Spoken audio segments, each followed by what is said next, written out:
Hello guys, this is your mommy doc, an update. At last I'm home. I just get out from the hospital. Uh, uh, Not exactly I'm totally healed, but I'm feeling well now. I'm getting better. No more oxygen. Then I can breathe deeply. Then I'm now in my room. I miss my room. Okay. Uh, I just get out from the hospital and just arrive home. Just an update what happened to me. Oh, and also I would like to thank all my kiddos in entire world for your prayers. It helps a lot for my fast recovery. I'm so thankful and grateful to you guys that even your mom is got sick. Still you are doing the monitoring and watching your mommy doc. Oh, look at me. No makeup, nothing. From the hospital. Look, oh, you see, ano, I have my mark on my arm. So far, I'm now in my own bed. It's no longer hospital bed. Oh, but I still have my tank. Oo, I have my tank. Uh, yung in case emergency. I still have my examination on my heart, but will be gagawin lang siya mga 1 week after taking my medicines. Oo. I really lost my weight. Oh, from 82 to 69. Oo, grabe. Lumiit ako. Ito, nag-swell din yung kamay ko eh. Oh, look at that. See, that's how. Talaga, reminder lang. Huwag talaga sobrang trabaho, grabe. O, naningil ang katawan. Yung, bali yung aking puso, humingi ng rest. Kay sobrang pagod. Oo. So, this is me now after my long vacation in the hospital. Kung hindi pa ako na hospital, hindi ako nakapag-rest. Imagine that. Kailangan pa ako magkasakit bago ako makapag-rest. So, your mom now, at least I'm home. O, nandito na ako sa bahay. Oo. So, thank you so much for watching your mom. O, at least buhay pa ako.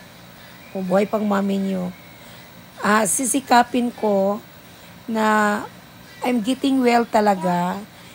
Na bago magkaroon tayo ng 4th anniversary fan meeting with Mix Molino, magaling na talaga ako para makapag-join.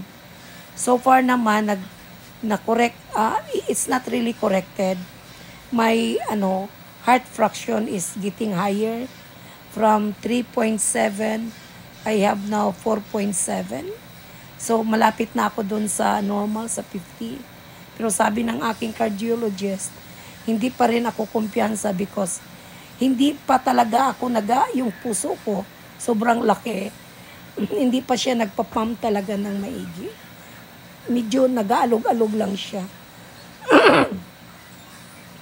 Pero masaya ako because yung aking pulmonary doctor cleared my lungs. May konting naiwan na tubig na lang. Pero at least makahinga na ako ngayon. I'll just maintain my pop. Oo. So, yun ang update ng mami nyo. So far, yung legs ko bumalik sa dati na sobrang swell. Nag-swelling talaga to legs ko. And then after that, when I do my hospitalization, yung isa na kaagad na correct. Ang isa hindi, medyo matagal. Pero ngayon, pantay na siya. Oo. Lumiit na ulit yung aking legs. So, pero hindi na sexy legs. Maliit ang aking legs. Lumiit. Imagine, 82 to 69. Oo. Lumiit ang mami niyo. So, guys, konting ano lang ako ngayon vlog, just to give updates to all my kiddos entire world. Kasi alam ko na worry kayo sa akin nung pagka-hospital ko na nagkaroon ako ng heart attack. Pero ngayon, makahinga na ako. Tapos I can walk but not too far. Just a little walk. Oo, na hindi na ako umihingal. So I have to take my bed rest right now because I just arrived from the hospital. So this is your Mommy Doklos TV. Thank you for watching me. Oo. Naano nga ako kasi sabi ko, mabuti na lang. Matawa nga ako kasi di ba pag sa ospital ka, galing ka ospital, talagang saging ka, pag mukhang matanda ka. Pero nung kanina, when my nurse do my bath, oo, pinaliguan niya ako para pag uwi ko dito sa bay, presko ako. Sabi ko, namumula-mula pa rin yung pisngi ko. So, para hindi pa rin masakitin yung mukha ko. Yung puso ko lang ang nagkaroon ng problema. Look at my lips. No lipstick. Pero it's reddish now. No, I'm not pale because everything is normal except my lungs and my heart.